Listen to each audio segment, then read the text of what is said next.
जुन पहाडमा राजनीतिक कर्मगर्मी हुँदै गइरहेको छ नि यो गोर्खा जनमुक्ति मोर्चा जब विनय खेमाले जब यो पार्टीबाट अन्त गरेको घोषणा गरिसकेपछि है अहिले फेरि अलिकति यहाँनिर कन्फ्युजन के देखिरहेछ भने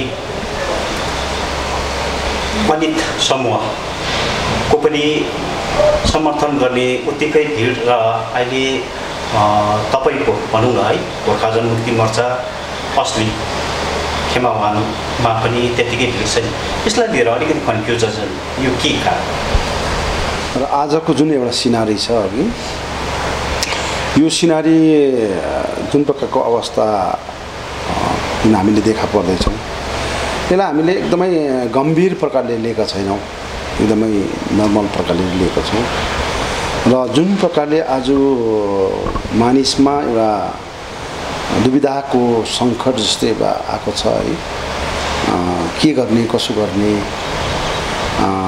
जुन प्रकारले GT2 का अध्यक्षले आफ्नो पदबाट साधारण सदस्यबाट सबैबाट उहाँले रेजोल्युसन दिएपछि अनि यो झण्डा गोर्खा जनमुक्ति मोर्चा मलाई उहाँले सुम्पिएपछि चाहिँ धेरै विषयहरू आज देखा परिरहेछन् तर यहाँ चाहिँ के हो भने अब मानिसले के कस्तो प्रकारले लिँदैछन् यो त म भन्न चाहदिनँ है यो अब उहाँहरूको मनको कुराहरू हो तर जस्तै हाम्रोपट्टि आउने एउटा खेमाले जुन प्रकार आज भइरहेको छ यो चाहिँ अब हाम्रो आफ्नै घरमा त हो आफ्नै घरमा आएको हो अनि हामीले उहाँहरू सबैलाई त वेलकम गरेका छौँ कि सबै आउनुहोस् हामी एक भएर आफ्नो घर सञ्चालन गर्दैछ भन्ने विषय छ अनि अब उतापट्टि जाँदैछ भन्ने कुरो चाहिँ त्यो विषय चाहिँ कहाँबाट आयो अनि हिजोसम्म उता जाने मान्छेहरू चाहिँ कहाँ थियो अघि यो चाहिँ उहाँहरूले क्लियरिफिकेसन गर्नु पर्यो नि त त्यो चाहिँ मेन चाहिँ कुरो चाहिँ त्यो हो जस्तै उहाँ जाँदैछ अरे भन्ने कुरा भनेपछि हिजोको दिनमा कहाँ थियो त्यो चाहिँ प्रश्न चिन्नु भएको छ नि त अब त्यहाँ जान्दैछन् अरे त्यहाँ समर्थन गर्दैछन् अरे भनेपछि हिजोसम्म चाहिँ थिएन भन्नुहोस् त यो चिजहरू चाहिँ उहाँले नै क्लियरिफिकेसन गरेको चाहिँ राम्रो हुन्छ मलाई सोध्नुभन्दा ज्यादा चाहिँ जस्तै यहाँ हाम्रोमा आयो अरे भन्दा चाहिँ त्यो हिजोको दिनमा उहाँहरू त्यता थियो र यता आउने तर उहाँहरू उता जान्दैछन् भन्दाखेरि चाहिँ त्यो चाहिँ अब कहाँबाट गएको कुन चाहिँ पार्टीबाट गएको कुन चाहिँ विषयबाट गएको भनेपछि यो चिज उहाँहरूले आफैले नै क्लियरिफिकेसन गर्नुपर्छ र मैले क्लियरिफिकेसन गरेर चाहिँ हुँदैन र म चाहन्छु मानिसमा पनि उहाँहरू पनि अनुलता भइरहेछन् यो अनुलता चाहिँ अब मानिसले अब ठिकसँगले ठिक प्रकारले डिसिजन दिएको चाहिँ राम्रो हुन्छ लिएको राम्रो हुन्छ यही नै भन्न चाहन्छु दाजु यो जुन चाहिँ गोर्खा जनमुक्ति मोर्चा खेमा 2 भनेर है विनयपन्थी भनेर जब थियो र त्यस समय जुन समय चाहिँ तपाईहरु विस्थापित भएको थियो भन्नु मतलब त्यति बेला जुन प्रकारले तपाईहरु विस्थापित भएको समयमा तपाईहरुकै पक्षबाट एउटा विश्वासघात भन्ने थियो नि है र आज आएर फेरि पुनः उनीहरू फेरि तपाईहरुको घरमा वापसी आउँदा कतै यसले फेरि पनि दोबारा विश्वासघात हुँदैन होला त विश्वासघात भन्ने कुरा हिजोको दिनमा जुन प्रकारले हो चारैपट्टि यो भएको हो गरेको पनि हो अनि मानिसले पनि धेरै भन्दा धेरै शङ्काको नजरले हेरेको हो तर जब यो झण्डा नै अध्यक्ष विनय तामाङले GT2 को तर्फबाट यो झण्डा चाहिँ उहाँले एउटा हामीलाई एउटा बुझाइसकेपछि चाहिँ कि यो चाहिँ अरिजिनल यो मालिक उहाँको हातमा म सुम्पिन चाहन्छु भनेर उहाँले भनिसकेपछि अब यो चिजमा त विवाद भन्ने कुरा आएन नि त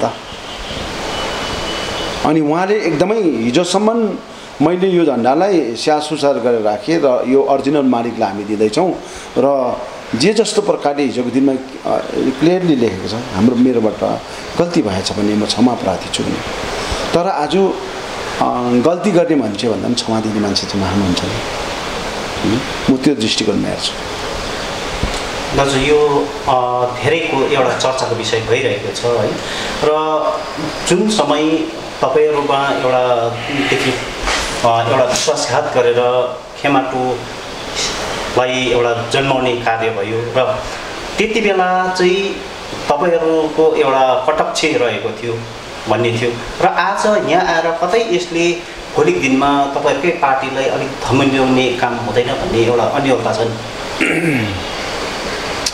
जुन कुरोसँग हामीले आज आदान प्रदान गरेर यहाँ आएको छौँ, अनि यहाँ आइसकेपछि मैले आफ्नो एउटा पोलिटिकल पर्मानेन्ट सल्युसनको विषयहरूलाई लिएर विभिन्न प्रकारको मेरो मानिसहरूलाई लागेको केसेसहरूलाई लिएर जब हामी यहाँ आइपुगेपछि हिजोको दिनमा जे जस्तो प्रकारले गल्ती भए तापनि रहे त हाम्रै मान्छे, हाम्रै पाहाडको मान्छे, हाम्रै दाजुभाइहरू। यो चिजहरूलाई अब मैले सामाजिक दृष्टिकोणमा हेरिरहेको छु, राजनीतिक दृष्टिकोणमा मैले हेरेको छुइनँ, सामाजिक दृष्टिकोणमा हेरेको छु। र मानिसले के चाहिँ भन्दैन भन्छ नि, अघि हामीले सबै कुरो परित्याग गरेर जाँदाखेरि पनि 3.5 वर्ष बस्दाखेरि पनि हामीलाई राम्रै भन्ने मान्छे मात्रै थियो र नराम्रो भन्ने मान्छे पनि त थियो। र यो सबै कुरो चाहिँ हामीले भोग्नै पर्छ, देख्नै पर्छ, अनुभव गर्नै पर्छ, बुझ्यो नि।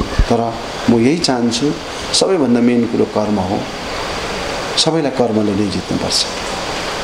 आज हो मैले सबै कुरो समाजको निम्ति, यो पहाडको निम्ति, जातिको निम्ति मैले के चाहिँ गरेँ नि त।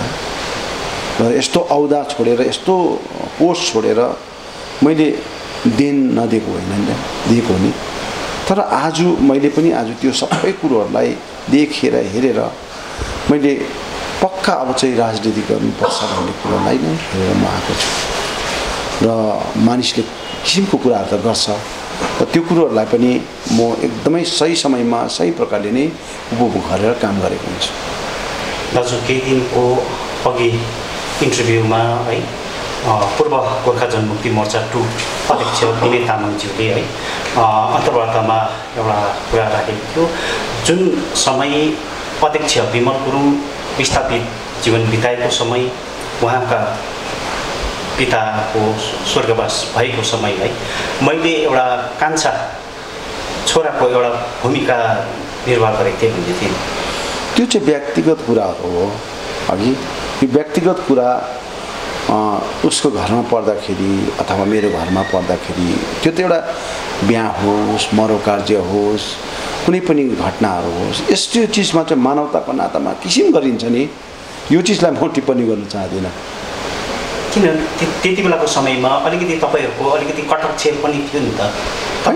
मलाई यो विषयमा केही भन्नु छैन, यो विषयमा मलाई केही भन्नु छैन। म यही भन्छु कि अब आज हामी एउटा सामाजिक दृष्टिकोणमा अघि बाँच्ने मान्छे, मरौ बिहा बटुल अघि यो सबै कुरोसँग आदान प्रदान गर्ने मान्छे हो। र कोही मान्छे एउटा अपरिचित मान्छेहरूको पनि कोही समयमा अचानक त्यस्तो हुन्छ भने त्यो चिजलाई आज मानवताको नातामा काम गर्नुपर्छ, हामीले हेल्प गर्नुपर्छ। यसरी नै धेरैभन्दा धेरै दुःख बिमारी हुन्छन्, क्यान्सर पेसेन्ट, किडनी पेसेन्ट हुन्छन्, डायबिटिस पेसेन्ट हुन्छ, धेरैभन्दा धेरै मैले आजसम्म जुझिरहेको छु यो विषयहरूमा। उहाँहरूसँग यस्तो भए तापनि मैले उहाँहरूलाई केही गर्ने काम गरिरहेको छु। यो एउटा मानवताको हैसियतमा हामीले यो काम गर्नुपर्छ सामाजिक दृष्टिकोणमा। र कसले के गर्यो, कसो गर्यो भन्ने कुरो चाहिँ त्यो आफ्नो आफ्नो मनमा छ। यसलाई किन हामीले हाइलाइट गर्ने, यो गरेर साध्य छैन नि। दाजु है राज्य सरकारसँग तपाईँहरूको एउटा पिपिएस लिएर एउटा सम्झौता छ भन्ने है, र यसलाई यो पिपिएसलाई लिएर तपाईँले राज्य सरकारलाई कतिको चाप दिँदै हुनुहुन्छ? अनि यो चिजहरूमा सही प्रकारले सही समयमा उहाँहरूसँग एउटा हामी बातचित गरेको हुन्छौँ। र आज कोभिड-19 ले गर्दाखेरि लकडाउन छ, सँगसँगै अब कोभिड-19 ले धेरैभन्दा धेरै पहाडको त यति साह्रो ज्यानमालको नोक्सान भएको छ, अब यसलाई हामीले एउटा कुर्ताल गर्न सक्दैनौँ। यो एउटा डरलाग्दो एउटा मानिसहरूले भोगेका छन्। आज पहाडको फर्स्ट कोभिड-19 भन्दा पनि सेकेन्ड कोभिड-19मा एकदमै भयानक स्थिति भएको छन्। यो चिजहरूमा अहिले घरि हामीले मानिसलाई एकदमै बचाउनु पर्ने र हामीले मानिसलाई एकदमै हामीले हेल्प गर्नुपर्ने समय हो र यो समयमा हामीले राजनीतिभन्दा ज्यादा उठेर सामाजिक दृष्टिकोणमा काम गर्नुपर्ने हो र सही समयमा जति बेला समय आउँछन् अनि उहाँहरूसँग हामी अघिको दिनमा बात भएको कुराहरू हामी अवश्य गर्नेछौँ अनि यसको लागि अगाडि बढेर काम गर्नेछौँ। दाजु, पिपिएस के हुन सक्छ तपाईहरुको? हाम्रो पिपिएसको लागि हामीले पहाड तराई डुवर्सलाई लिएर पर्मनेन्ट पोलिटिकल सल्युसन गर्नुहोस् भन्ने कुरा अलरेडी हामीले राखेका छौँ। जसरी भारतीय जनता पार्टीलाई अघिको दिनमा राखेका थियौँ, तर भारतीय जनता पार्टीले केही पनि नगर्दाखेरि आज त्यही विषयलाई लिएर पिपिएस आज पर्मनेन्ट पोलिटिकल सल्युसन चाहिँ पहाड तराई डुवर्सलाई लिएर तपाईले सल्युसन गर्नुपर्छ भन्ने कुरा उहाँलाई राखेका छौँ। अनि उहाँहरूले पनि पर्मनेन्ट पोलिटिकल सल्युसन के प्रकारले गर्छन्, तर हाम्रो चाहिँ के हो भने आफ्नो एउटा जुन यत्रो दीर्घकालीन माग विषय छन्, यो विषयलाई त हामी त अलरेडी राखेकै छौँ। चाहे दिल्ली होस्, चाहे सेन्ट्रल गभर्मेन्ट होस्, चाहे स्टेट, यो त हामी राख्छौँ नि। तर पर्मनेन्ट पोलिटिकल सल्युसनको जब हामी बात गर्छौँ, डिस्कसन गर्छौँ, यसमा के विषय बनिन्छन्, यो चिजलाई चाहिँ आउने दिनहरूमा चर्चा गर्नेछौँ नि। आज तपाईहरुले अब यो चिजमा सोधिहाल्नुभयो है, म अलिकति तपाईलाई छुन चाहन्छु। 2009 देखिको अघि 2020 सम्म हामी त उहाँसँगै थियौँ। आज कल्याणजी हुनुहुन्छ, उहाँ पनि हुनुहुन्थ्यो हाम्रो पार्टीमा। अनि ड्राफ्ट बनाउनेहरू उहाँहरू हो, स्वराज थापा, कल्याण देवनहरू, आर मोक्तानज्यूहरू, विभिन्न हाम्रो एकदमै डाक्टर रोहित शर्माहरू सबैले आज हाम्रो ड्राफ्ट बनाएर बुझाएकै त हो, एकदमै नबुझाएको होइन नि। कि त्यति बेलाको ड्राफ्ट चाहिँ गल्ती थियो त? त्यो ड्राफ्ट चाहिँ हामीले के इलिगल गरेका थियौँ कि त्यति बेला उहाँले जुन प्रकारले ड्राफ्ट गर्नुभएको थियो त्यो चाहिँ के गल्ती गरेको थियो त? र यही चिजहरू चाहिँ आज हेर्नुहोस् 2009 देखिको 2020 भित्रमा हाम्रो मुद्दा, हाम्रो 11 जात गोष्ठी, हाम्रो पर्मनेन्ट पोलिटिकल सल्युसनको जुन एउटा विषय छन्, यसलाई चाहिँ अनदेखा गर्दाखेरि चाहिँ हामी यसरी छुटेका हुने। र आज पनि हेर्नुहोस्, अघि आज तपाईको हाम्रो अरुणाचलको क्याबिनेटले पास गर्यो ट्राइबलको विषयमा भनेपछि त्यो सँगसँगै आज लद्दाखलाई युनिभर्सिटी डिक्लेरेसन गर्यो। के हाम्रो एग्रिमेन्टमा युनिभर्सिटी थिएन, सेन्ट्रल युनिभर्सिटी? के 11 जात गोष्ठी के मोदीले बोलेको होइन र? उहाँले त डिक्लेयर गरेको कुरा हो। ये अभी हमारा सरकार है, जो आगे का सरकार था कुछ भी काम नहीं किया रुखा के लिए, अभी मेरा सरकार है, कल से शुरू काम शुरू हो जाएगा 11 जात गोष्ठी के लिए नाम हो मैले पठन गरेको भनेपछि नरेन्द्र मोदी पनि डुप्लिकेट हो। आज भारतीय जनता पार्टीका अध्यक्ष दार्जिलिङ डिस्ट्रिक्टका अध्यक्षले जुन प्रकारले 2024 भित्रमा यो काम हुन्छन् भन्ने कुरा के लेखेर देख्छ, डिक्लेरेसन गरेको छ भन्नुहोस्। र आज जो अरुणाचलको ट्राभल पास गर्न सक्छन् भने, लद्दाखलाई युनिभर्सिटी पास गर्न सक्छन् भने, दार्जिलिङ पहाडलाई चाहिँ आज बङ्गालमा सबैभन्दा पहिला भारतीय जनता पार्टीको कमलको फुल फुलाउने पार्टीलाई आज के कुन चाहिँ हैसियतमा राखेको छ? यो पहिला हाम्रो विषयलाई पहिला यसको कल्याणज्यूले चाहिँ उत्तर दियोस् न पहिला। यो सबै कुरोहरूलाई चाहिँ हेर्नुहोस्, भारतीय जनता पार्टीले चाहिँ आज यहाँनिर जति पनि आज राजनीति गर्दैछ, घरि त नर्थ बेङ्गाललाई हामी अलग गर्छौँ भन्ने कुराहरू सबै यो इलेक्सनमा हार भइसकेपछि चाहिँ यो ड्यामेज कन्ट्रोल गर्नलाई गरेको हो, बुझे नि।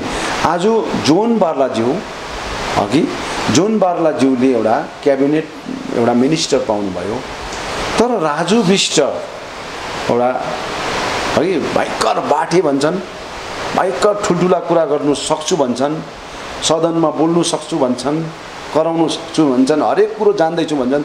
तर आज उही राजु विष्टलाई चाहिँ एउटा जोन बारलाई एउटा मिनिस्टर दिनु सक्छन् भने राजु विष्टलाई किन दिन सक्दैनन् भन्नुहोस्। भनेपछि हाम्रो अनुहार चाहिँ भारतीय जनता पार्टीले जब जब हाम्रो अनुहार देख्छ तब जब उहाँहरूलाई चाहिँ के भाइरस जस्तो हो हामी भन्नुहोस् त, एलर्जी हुन्छ हाम्रो अनुहार देख्दा।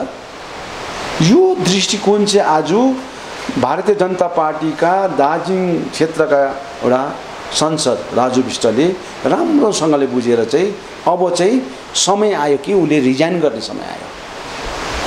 रिजाइन गर्ने समय आयो नि, के चाहिँ उपलब्धि भयो त? उपलब्धि हुनु पर्यो नि त। हामी त उपलब्धि नहुँदाखेरि केही कुरो यत्रो ध्यान दिँदा राजु विष्ट त कोही पनि होइन नि त भन्नुहोस् त। राजु विष्ट हिजोको दिनमा के थियो 2019 को अगाडि? केही पनि त थिएन। र राजु विष्टलाई फिल्डमा लिएर चिनाउने होल पहाडको मान्छे, होल भारतभरि छरेको गोर्खा जातिलाई आज चिनाउने को विमल गुरुङ हो। तर आज विमल गुरुङले आज जुन प्रकारले आफ्नो जातिको निम्ति कर्म गरेर आज अगाडि बढ्दाखेरि भारतीय जनता पार्टीले चाहिँ किन यस्तो डरलाग्दो अनदेखा गरेर काम गर्दा यो विषयमा किन बोल्न सकेनन्? र आज भन्छन् कि 2024 मा चाहिँ हामी यो पीपीएस पर्मनेन्ट पोलिटिकल सल्युसन हामी गरेर छाड्छौँ। हामीलाई लिखित रूपमा दियोस् त भारतीय जनता पार्टीका नरेन्द्र मोदीज्यूले, अमित शाहज्यूले, विजयवर्गीय के अरे बङ्गालका प्रभारीले, जेपी नड्डाले दियोस् त लिखित रूपमा। यस्तो चिज त कयौँ बातचित भएको, तर केही पनि हुन सक्दैन, केही पनि हुँदैन। त्यसले गर्दा भारतीय जनता पार्टीका अहिले पनि हेर्नुहोस् सदन चलिरहेका छन्। यो सदन चलिरहेको बेलामा अब भारतीय जनता पार्टीको कोही नेताहरूले अथवा लिडरहरू, कोही पनि कार्यकर्ताहरू भोलिको दिनमा यो विषयमा चर्चाको विषय बनेर जान्छन्। अनसन बस्ला, के बस्ला, कसो बस्ला, यो स्थिति हुन्छन्। बुझ्यो नि? यो स्थिति हुन्छन् किनभने हामीलाई त्यति मात्र चिनेका छन् भारतीय जनता पार्टीले। यिनीहरूलाई अलिकति लोभ देखायो र अलिकति यिनीहरूलाई आशा देखायो, त्यतिमा नै यिनीहरूलाई राख्नुपर्छ भन्ने, त्यो मात्रै हो यिनीहरूको मेन्टालिटी। अनि 2024 को इलेक्सनमा पनि यही हुन्छ। यो बारम्बार राज्य सरकार अनि केन्द्रीय सरकारबाट नेपाली गोर्खा जातिलाई सौतेले व्यवहार चाहिँ किन? होइन, राजनीतिक जुन प्रकारले आज भइरहेको छन् अघि राजनीतिकमा अब धेरै खप्पिस नेताहरू पहाडमा छन्। पहाडमा मामुली नेताहरू छैनन्, भयङ्कर बुद्धिजीवी छन्, जानेका बुझेका छन्। तर नारी चाहिँ छामेका छन् बङ्गाल र सेन्ट्रलले।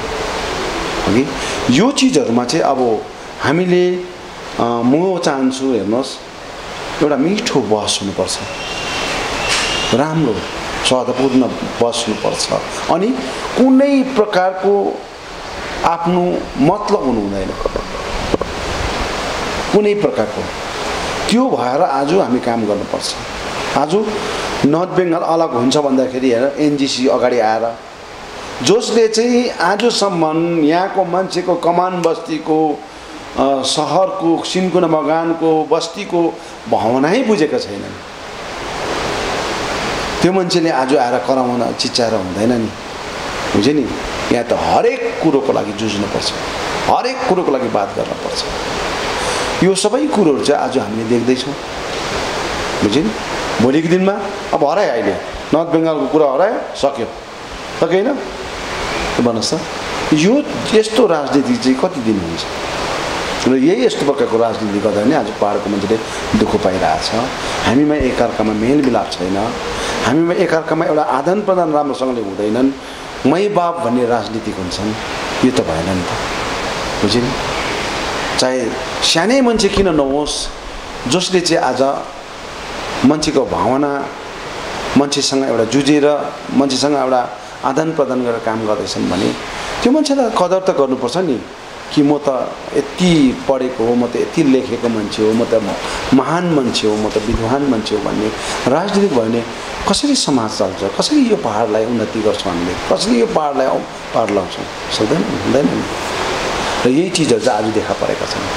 दाजु जिटिएको कुरो है, जिटिए कसको काखमा सुम्पिन्छ भन्ने धेरै जनमानसको अलिकति जिज्ञासा बढिरहेको छ नि, र यसलाई लिएर तपाईँहरूको कस्तो प्रकारको अडट? जिटिए अलरेडी सुरेन्द्र गुप्तालाई दिइरहेछ त अन्त, सक्यो त अन्त। धेरै चर्चामा छ होइन, चर्चामा होइन, यो चर्चा गर्ने कुरा होइन भन्ने छ, कता सुनिन्छ एलबी राईको काखमा पनि सुनिन्छ भन्ने छ। गलत हो, त्यो गलत हो। पहाडको जनताले यो बुझ्नुपर्छ कि जुन प्रकारले आज सुरेन्द्र गुप्तालाई उहाँलाई एउटा केयरटेकर बनाएर राखेका छन् अघि, अनि केयरटेकर बनाएर उहाँलाई एउटा सञ्चालन गर्नु राखेका छन् भने यो सबै कुरो बुझेर राखेको हो नि त, जानेर राखेको नि। अनि भोलिको दिनमा फल्नालाई दिन्छ अरे, ढिस्कालाई दिन्छ अरे भन्ने कुरो होइन, यो दिने कुरा आउँदैन। यो हामी ठोस प्रकारले भन्न चाहन्छौँ, यो दिने कुरा आउँदैन। यो त हेर्नुहोस्, अलरेडी यो सबै कुरो उहाँहरूले यो चिजलाई चलाएर, यो चिजलाई उपभोग गरेर, यहाँबाट एउटा स्वादपूर्ण एउटा उहाँहरूले मजा लिएर सबै कुरो भएर चाहिँ आज यो चिजबाट चाहिँ उहाँहरू रिजाइन गर्नु परेको हो नि त।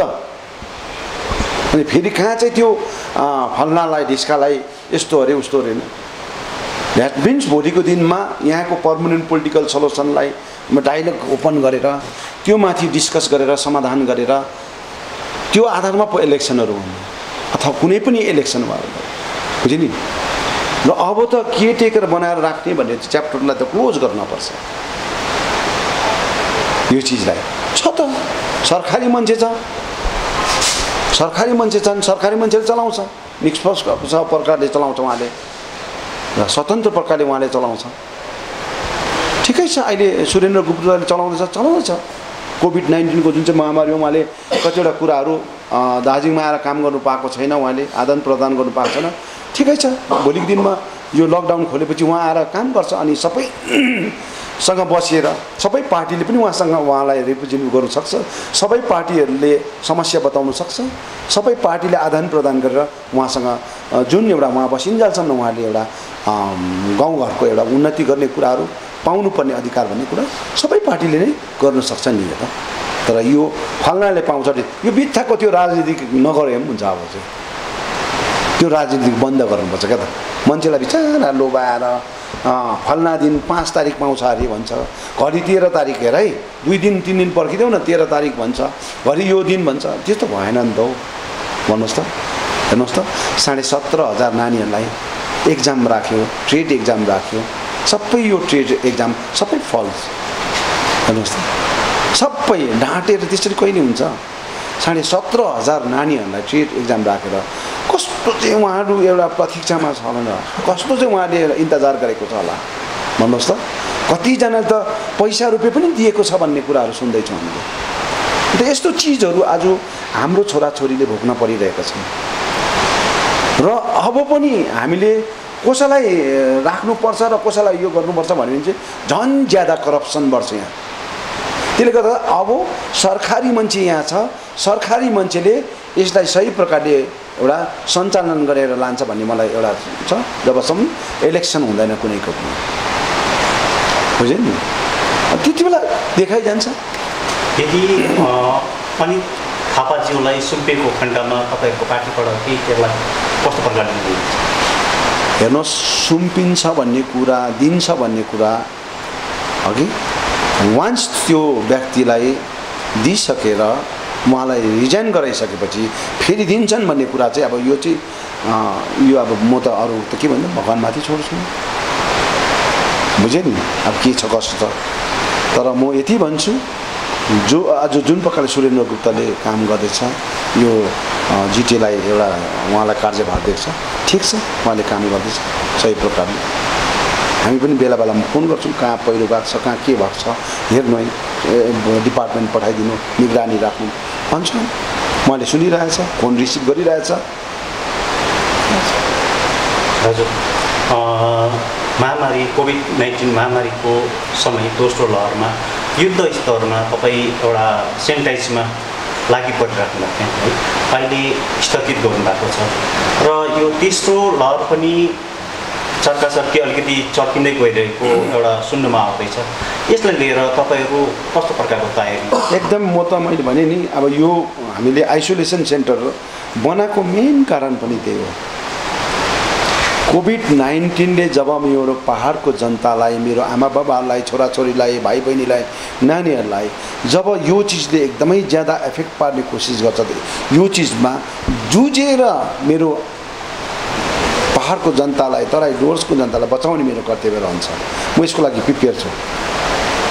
म जहाँ हुन्छ आइसोलेसन सेन्टर बनाएर हुन्छ कि अथवा कुनै प्रकारको मैले उहाँहरूको गाउँ गाउँमा गएर हेल्प गर्नुपर्ने अवस्था हुन्छ कि म सबै कुरोमा रेडी छु। अहिले घरि चाहिँ मैले ज्यादाभन्दा ज्यादा रिलिफको यो लकडाउन भएकोले गर्दाखेरि प्रत्येक गाउँमा म डेली जस्तो नै 200-250 घरलाई रासिन वितरण गरिरहेको छु। मेरो कार्यकर्ताहरूले पुरा एकदम जग्गा जग्गामा यो गरिरहेको छु। किनभने अहिले एकदम बर्खाको झरी छ, पाल वितरण गर्ने अघि अनि भल पहिरो आज जुन प्रकारको भइरहेछ यो चिजलाई निगरानी राखेर अघि त्यो जग्गामा गएर भिजिट गर्ने यो सबै कुरो भइरहेछ। अहिले घरि चाहिँ अब यो मनसुनको सेसनमा जुन प्रकारको एउटा सेनिटाइज गर्दाखेरि पनि यो चिजले साह्रो ठिक हुँदैन। त्यसले गर्दाखेरि अहिले घरि चाहिँ हामीलाई भल पहिरो आउँछन्, यो चिजलाई निगरानी राखेर अनि घरहरू भत्किँदैछन्, यो चिजहरूलाई पालसालहरू दिएर भए पनि हामीले व्यक्तिगत पार्टीको तर्फबाट हामीले यो काम गर्दैछौँ अघि। अनि भोलिको दिनमा तेस्रो लहर अब अहिले ज्यादाभन्दा ज्यादा अब यो तेस्रो लहरलाई अब सिम्टम सुरु भइसक्यो। अब यो चिजमा चाहिँ म सबैलाई नै अपिल गर्न चाहन्छु, सबै नै एकदम सतर्क भइदिने, एकदमै सतर्क सजग भएर काम गर्नुपर्छ र हामी एकदमै मास्क डिस्टेन्स मेन्टेन गरेर सबै कुरोहरूलाई याद गरेर चाहिँ हामीले काम गर्नुपर्छ र यही नै म अपिल गर्न चाहन्छु जनतालाई। कति बेड जस्तोको चाहिँ तयारी गरेर बस्नु?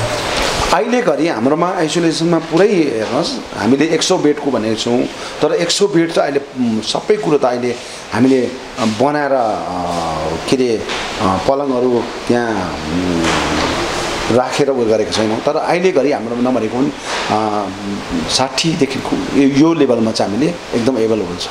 तर हामी एकदमै इमिडिएटली त्यसलाई 1 घन्टाभित्रमा हामी फेरि 100 बनाउनुपर्छ, हामी 1 घन्टाभित्रमा बनाइहाल्छौँ। सिलगढी कुदिहाल्दाखेरि धेरैभन्दा धेरै हाम्रो मानिसहरूको पैसा रुपियाँको नोक्सान भएको छ। कतिजनाले घरहरू आफ्नो जग्गा जमिन पनि बेच्नु परेका छन् र पनि मान्छे आज हातमा रहेनन्, यस्तो स्थिति छ। त्यसले गर्दाखेरि सरसल्लाहमा कतिवटा कुराहरू आज धेरै जग्गाहरू आइसोलेसन सेन्टरहरू छन्।